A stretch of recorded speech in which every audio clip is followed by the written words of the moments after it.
Alrighty, let's get started talking about this. Give me a moment, please, just to get set up. Um, First of all, hello. Check practicing a little using my background here. I haven't really tried using different backgrounds in Zoom. When I jump on, I'll get rid of this in a minute. But I want to take a second and talk about position work today, how I'm figuring out position. I'll do just a small talk on it. I did a class on position work, and this was one of the things that we talked about was how do you know what position to work with? How are you supposed to figure out in the world of improvisation, at least, what you should be using, whether you should select cross harp or first position or third position. So let's just talk about it, maybe keep this simple so that I can help demystify or clear up any confusion that maybe you have about the positions itself.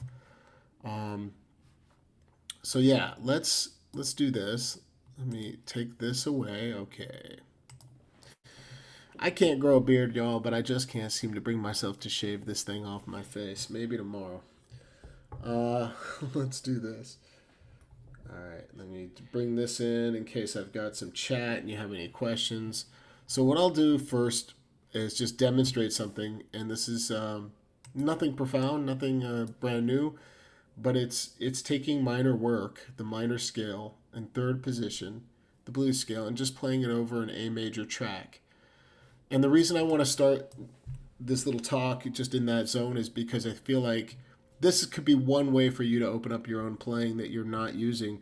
I know that for me, when I got started playing third position, it was all about playing it against the minor tracks and minor music, but minor scales lay out just fine over major songs. So, on that note, um, give me just a moment.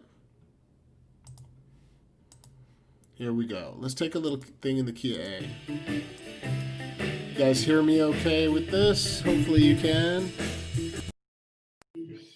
Standard blues in A.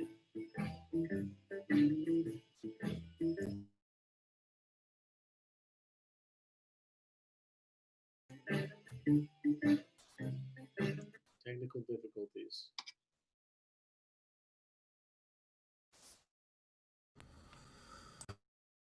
One sec, guys. There we go. Okay, my microphone came unplugged right as I was doing that. Here we go. So, what does it sound like? Just to give you a small, short sample.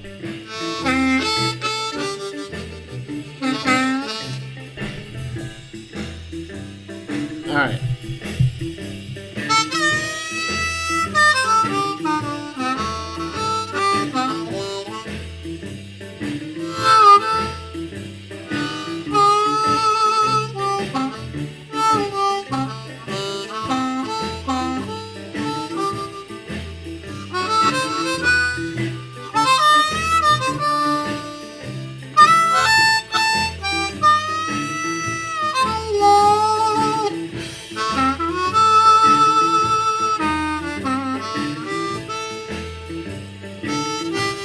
So that works. So maybe that's one to point out first because it's less obvious for most people, I think, starting in this minor scale in third position, playing a blues scale, but just trying to bring it into your songs that are major. That's it. If you're not aware of it, it works very, very well. Um, Hello to everybody checking in. So that's one thing. Just be stretching the third position outside of minor. Okay, let's step away from that. It's to me, since I don't play a whole bunch of minor scale work outside of third position, when it is minor, I'm defaulting to third position most of the time, with the exception of an occasional cross harp experimentation to see if I can work in some cross harp over a mixed major minor progression. But what about just in general? How are you supposed to figure out this whole choosing thing when it comes to positions? Well, cross harp or second position is used more than anything else, and there's a reason for it. It just fits really well the way the chords lay out and where the notes are. It's a wonderful way to approach improvisation to almost any style of music. Second position. So as a default sort of go-to mode, I'm thinking second position when a song comes up, when I'm about to improvise, and then from there I'm listening carefully if I don't know what's coming my way to see whether I could hear the phrasing of those other positions. So second position is kind of a go-to for a lot of people, and there's a good reason why. There's nothing wrong with using second position a lot. So if that's you and you're using it a ton, don't worry about that. Just continue to improve on your second position work. Um, but what about like first position? That's a funky one. Like, how do you figure out where that goes? And I think um, I'm often switching around back and forth because either one could work well. Cross harp or first position. I mean, just take that track we had up right there. It's in the key of A. I was on a G harp. Now move yourself to an A harmonica and just practice your first position. What makes this track stand out for me as a possibility for good first position work? It's just a slow to medium shuffle, and they tend to fit very well for the way first position lays out. You can hear it.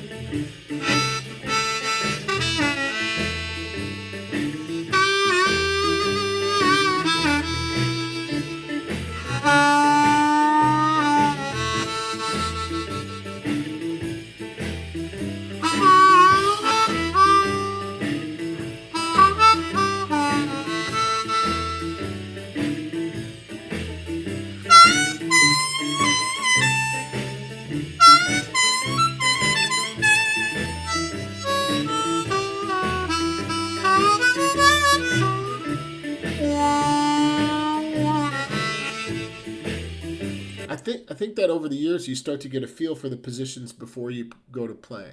So like you'll be listening to a song and you just start to hear, oh, this is going to work. I kind of hear the way the riffs are going to lay out, and I want to choose that position for no other reason. It doesn't have to be some profound reason. So another thing is, why even consider these things? Why not just play cross harp for all of it?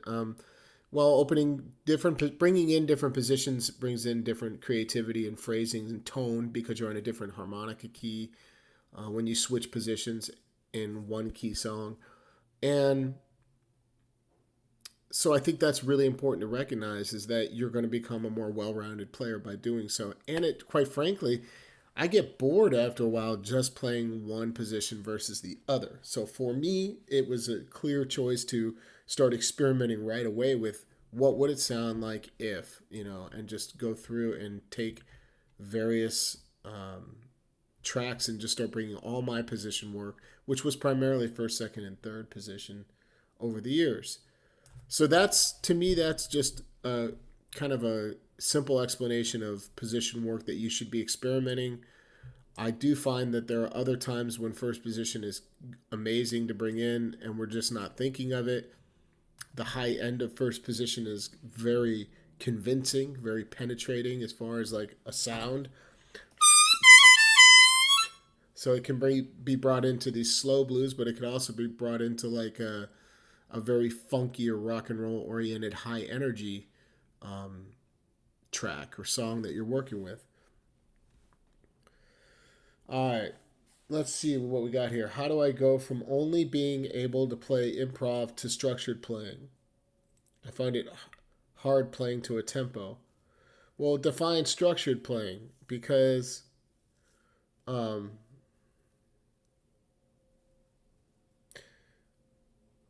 usually what you're describing is usually the opposite. Most people start with structure and go to improvisation later. So how do you do it? How do you go to improv to structure? Do you find it hard playing to a tempo? Put on a metronome maybe and try without the track first. So just have the metronome going in the background and play rhythms and chords and bass lines. That's what I would do. And then once you feel like you can really settle into the timing of like a click track or metronome, you can move from there to just trying to find that pocket when you're working with a more structured piece.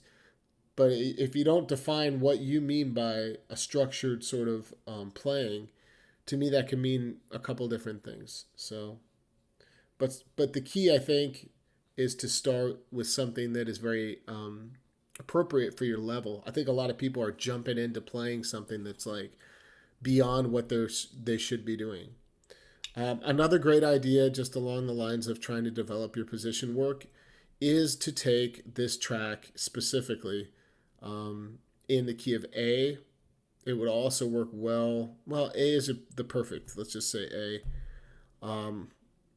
And just take the three positions. So A, D, and G are the harmonica keys, and continually recycle in various tracks that are in the key of A, and ask yourself, is this working? Can I make this phrasing fit? And if it feels too sort of like you're pushing and pulling and you're constantly having to fit the, square peg in a round hole type of feeling, then obviously that position might not be a good one, at least not for you at this point.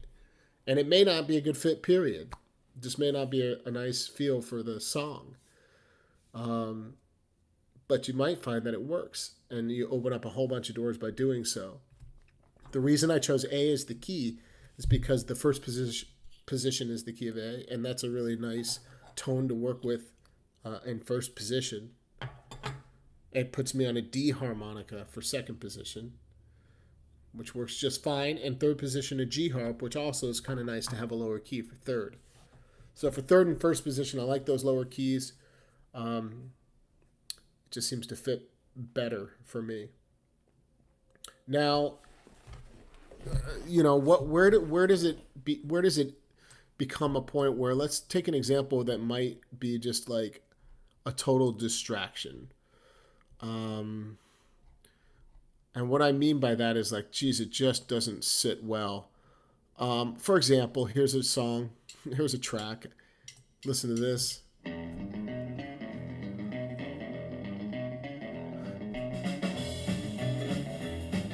Yeah, it's in the key of E. I personally just don't love hearing.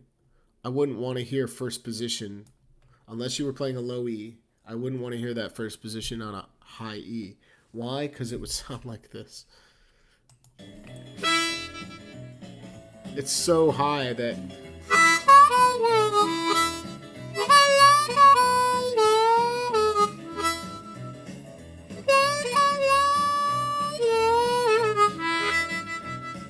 by the time I get up to the high end, it's so high that it's just much more difficult to manipulate the blow bending, where I can play some of the bluesiest stuff potentially. So there's a great example. You're in the key of E. I'm never thinking first position for the key of E based on the key. So the key can be a huge deciding factor. So pick your positions carefully, but at the same time branch out and experiment, because that track would be okay in third, maybe on a D harp, not wonderful, but cross would be a great fit because we get all these juicy chords, and it just is a perfect fit for the phrasing. Slow blues is great for any position typically. Swing is great for cross and third. Could work in first, but it's not as common. So I think what happens is over time you develop a sense for what's working in these positions. So why don't we just take one more track here. Experiment with like third position, since that's what I started with. 1, 2, 3. This is kind of a rock and roll feel in the key of B. B is great for third position, puts you on an A harp. It's B major.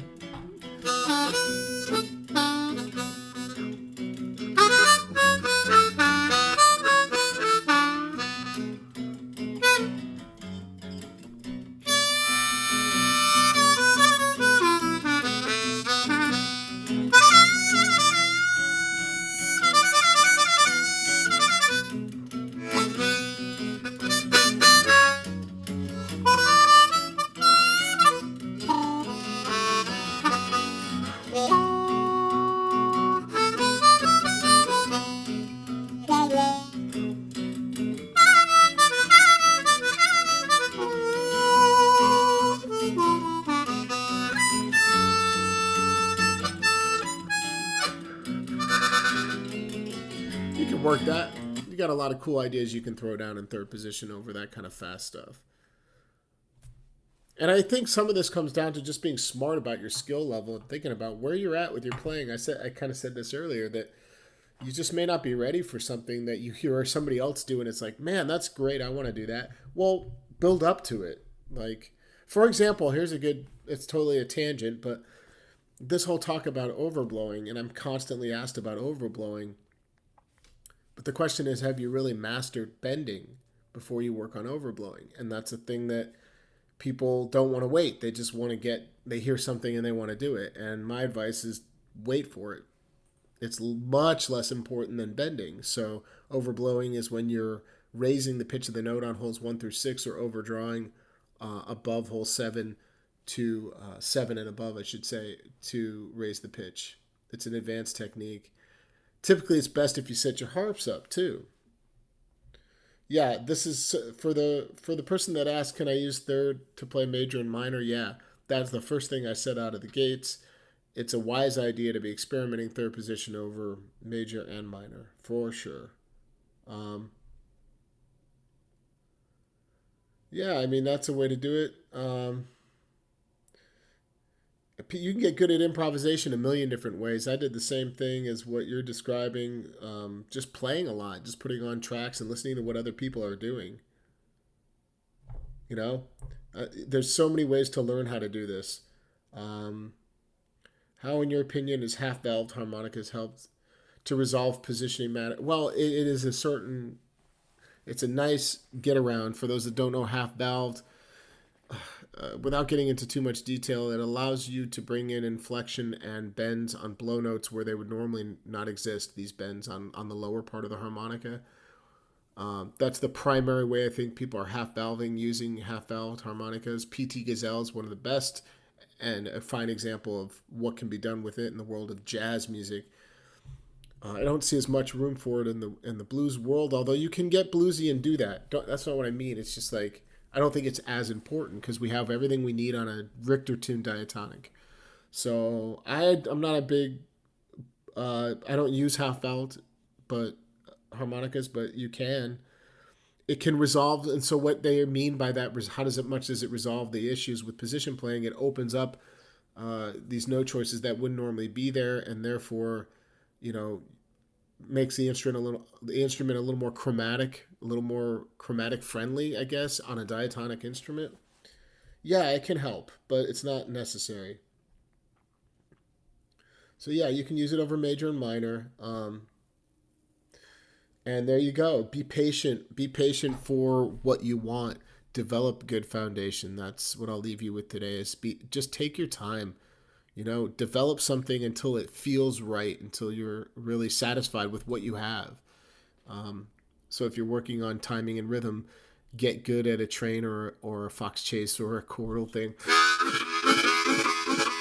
until it just feels natural, until it feels like you're playing it without too much thought or effort, and then move on to the next thing. Don't move on too quickly. All right, here's an key of A. Lick with a quick change. Oh, this is one of those short tracks. Two. It's a good one to go out on. G harp in A major, third position.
Yeah, it works. Again, I started with third. I'm ending it today with third position. I feel like third is just sort of I don't know. Everyone's talking about it. Everybody wants. I know that it's a popular topic, but I think that people think it's a scary position to get into when really it's quite easy. In fact, I would argue that it's easier to get good at third position quicker than it is second position. So Alrighty, guys. Great to see everybody here. Thanks for tuning in this morning. Um, we got more great classes coming your way each and every weekend. Stay tuned. I'll set up the next class maybe in the next video and let you know what's coming your way. Special guest at the top of the year I'm working on for the next Global Blues Harmonica Summit. I will leak that out there very soon as well and let you know what's coming up with that. And on that note, I think I'm going to get to the rest of my day. Y'all make it a good one.